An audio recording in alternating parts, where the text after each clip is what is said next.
Guys, it's Miss Kim from the Martinsburg Boys and Girls Club. I am currently coming to you from my backyard, but I'm going to go on a nature walk scavenger hunt. And I'm going to take pictures along the way and see what I can see.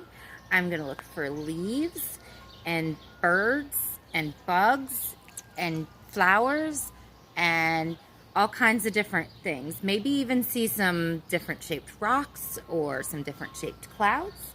So why don't you grab a family member or a friend and spend some extra time with them, because we're home, we're staying safe, we're staying healthy, so we might as well do it with someone we love. So I'm going to take my daughter with me, and we're going to look for all kinds of things and take pictures, and I can't wait to see what you guys find. And I would absolutely love it if you drew me a picture of the coolest thing that you find on your nature walk. I miss you guys. Stay safe, stay healthy. See you soon.